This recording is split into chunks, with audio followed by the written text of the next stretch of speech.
so much? For me, Brandon, it's the word joy. He brought that to the game of football, brought the game to so many people. He stayed involved his entire life. And moving forward, when you think of football, you're always going to think John Madden.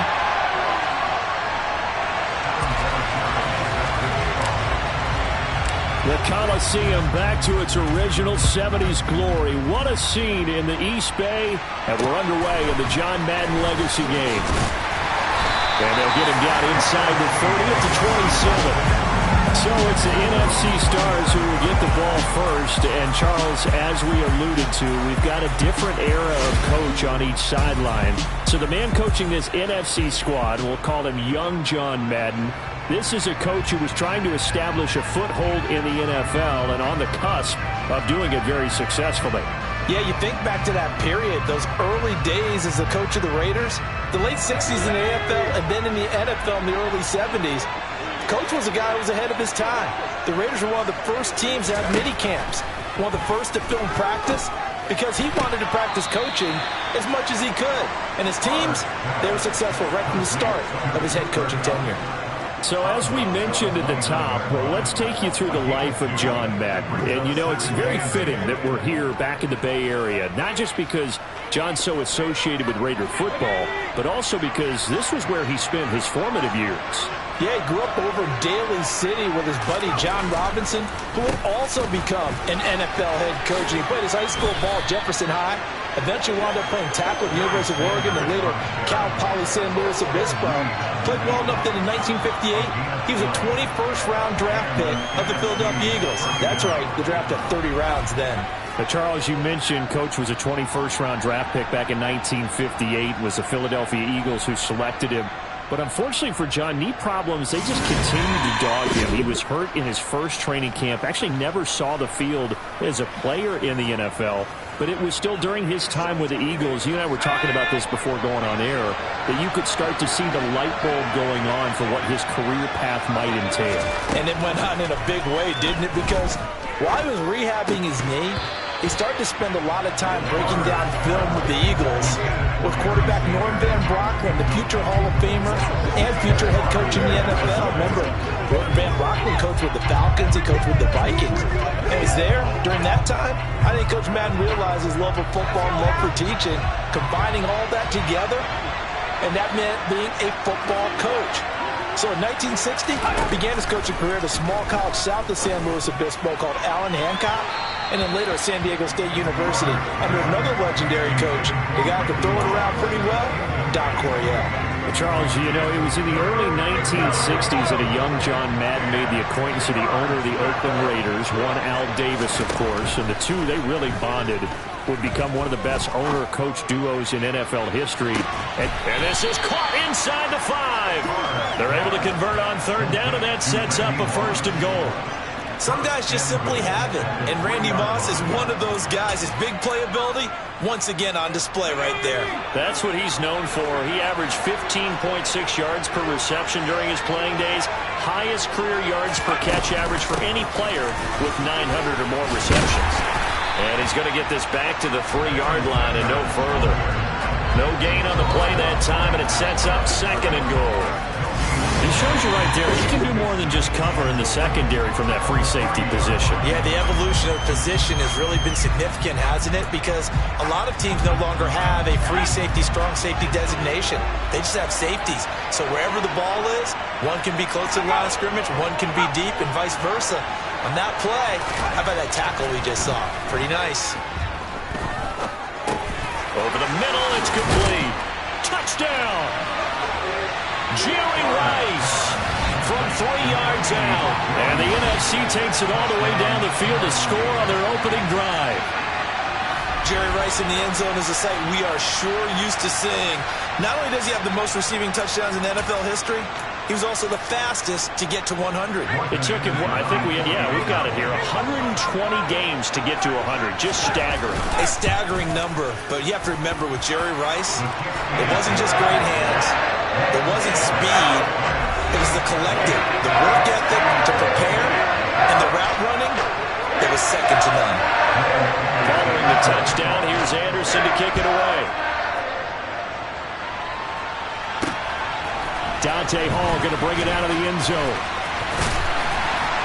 And they'll get him down right around the 25, actually the 26 officially, so a net gain of 1 there.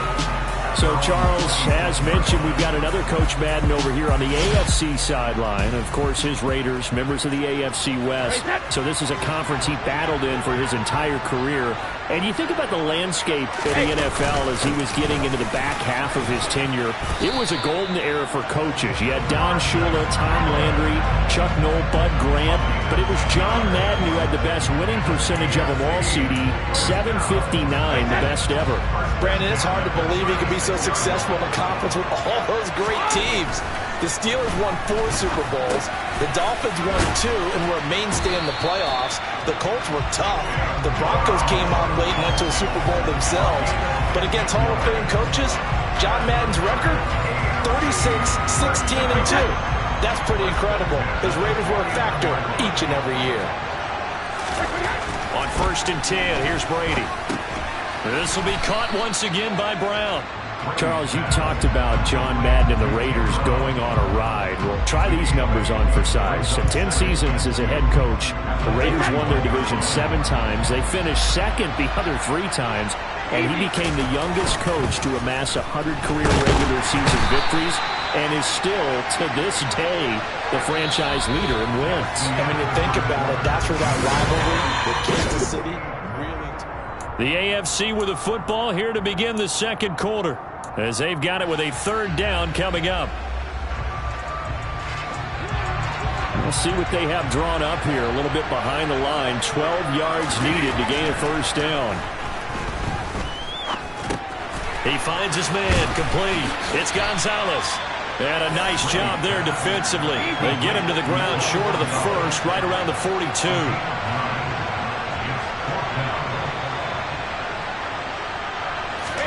They'll go for it. It's Brady. This will be caught by Brown.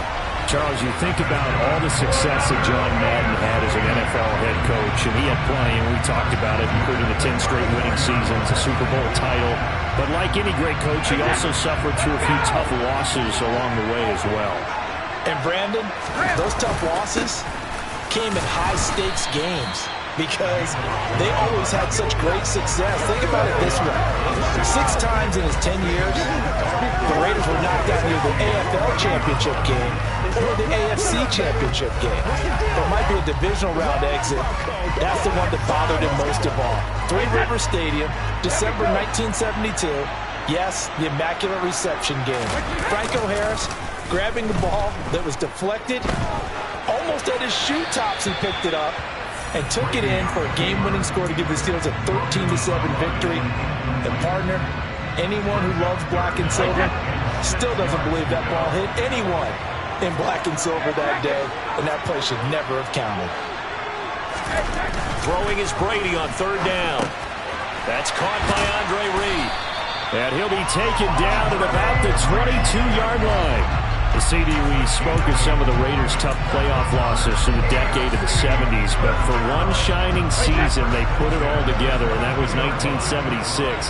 You remember a 13-1 regular season, a memorable playoff win over New England.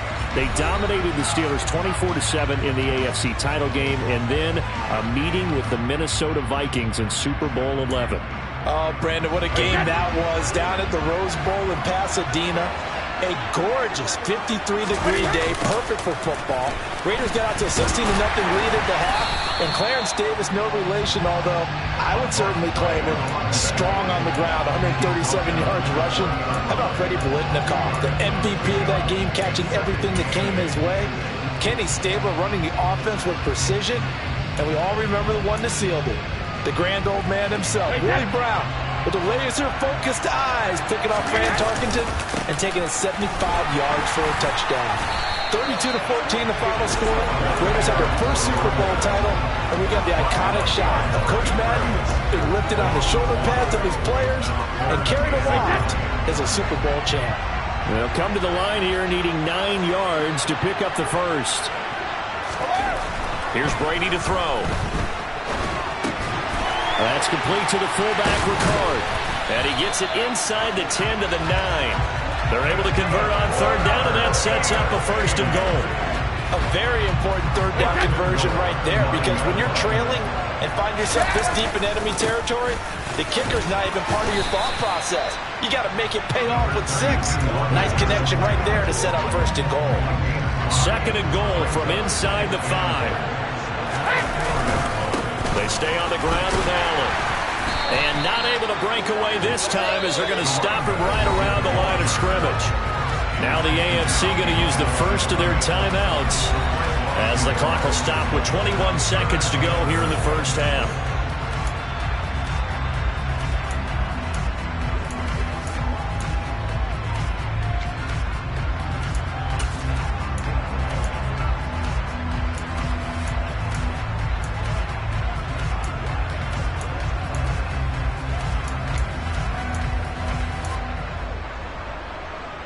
So backed up to the 6 now. 3rd and goal. Brady going to throw. And he can't find anywhere to go with it. And he goes down. Jack Youngblood drops him for a loss of 12. And it also brings up 4th down. Now whistles and a timeout with 3 seconds left in the first half. So 3 seconds here remain in the half. On is the field goal unit to see about getting 3 points. From the right hash, just a 34-yard attempt. The career leader in field goals made knocks that one through. So we're at halftime of the John Madden Legacy game, and now we present a special tribute to the man of the hour, narrated by the Raiders' own Trey Mosley.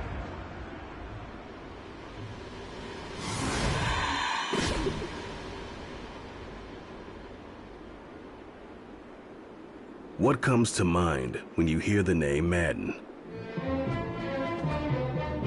Is it the coach who led the Raiders to their first Super Bowl? We now proceed to the start of the second half. The AFC going to get the football first here as we are back underway from Oakland in the John Madden Legacy game. And Hall not going to bring this one out.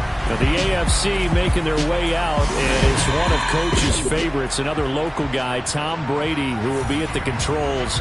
And boy, Coach always admired the way number 12 could run an offense, and especially his ability to stay calm under pressure. Tom Brady is a guy who's always looking downfield. He never looks at the rush. He hangs in the pocket, and he makes a throw. He's a cool guy. He's a tough guy. Let me tell you, there's no one calmer in the pocket than Tom Brady. And I know that Coach has a great appreciation for Tom Brady, who turned 45 back on August 3rd, because Coach coached a guy like him and George Blanda, who played a long time in the NFL. In this game, it features legends and active players. Tom Brady qualifies as both. On 2nd down, here's Brady. And this one complete to Reed. So now, Charles, to pick up the story we've been telling, John Madden at 42, and he had just completed a 10-year stint as the coach of the Raiders. He wants to step away a bit from the grind of coaching, but he doesn't want to step away from the game of football. So he ends up signing on with CBS in 1979 to try his hand at broadcasting. And much like his coaching career, he was pretty much an instant success. Partner, he really connected with the people right from the start, and people may not remember, he wasn't even on the number 1 team in the beginning. He worked his way up. But the same things that made him a great coach made him a great broadcaster. The ability to show the big picture, yet break it down into the details. That's what he did with his teams. That's what he did with the people. That way, he was simple to understand, yet insightful for viewers. And he did with that big personality that he had, one that connected with everyone. They'll throw on 1st down with Favre. Completes it to the tight end, Kittle. So for Coach Madden, Charles, by 1981, his broadcasting career is really taking off. He's elevated to the network's number 1 booth that calls all the big matchups. And he gets the plum assignment of calling Super Bowl 16, 49ers and Bengals, and he's teamed up with Pat Summerall. And that pairing ultimately would go on to be one of the most influential in sports broadcasting history. Influential not just in us listening to them. Remember, they went on to call 8 Super Bowls together. But how they put together kind of the template that all of us broadcasters follow now. Sitting down with the head coaches and the quarterbacks and the stars of each team before a ball game to get extra information. And the way that those two played together, got somewhat short, concise, to the point, and turned it over to Coach Madden to fill in all the big details.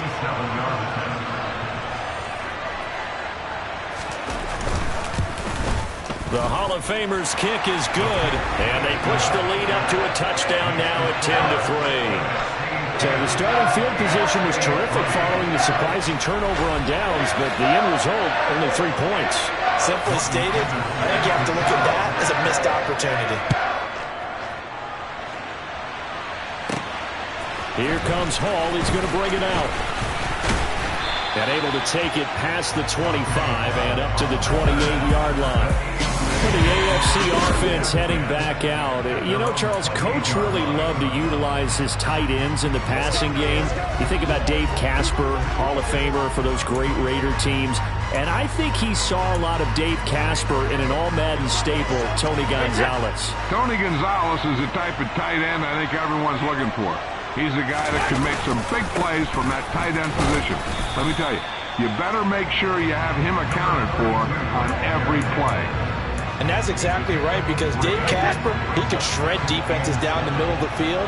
And that's exactly what Tony Gonzalez did in his entire career. A 14-time Pro Bowl selection. Only Tom Brady has more. There are 6 guys in the 15,000-yard receiving club. He's the only tight end in there. Tony Gonzalez, every snap you had to know where he was, because he could make plays short, medium, and long, and often put the ball in the end zone. He finds his man, complete. It's Gonzalez. And he's stopped up short of the first as they tackle him down at about the 36. Brady to throw for it on 4th down. Oh, he rifles one, and that's going to be intercepted. Picked off by Jalen Ramsey. And his guys are going to take over at the 39-yard line. Well, timing is everything on a route like this. He tried to drive that football into a tight spot.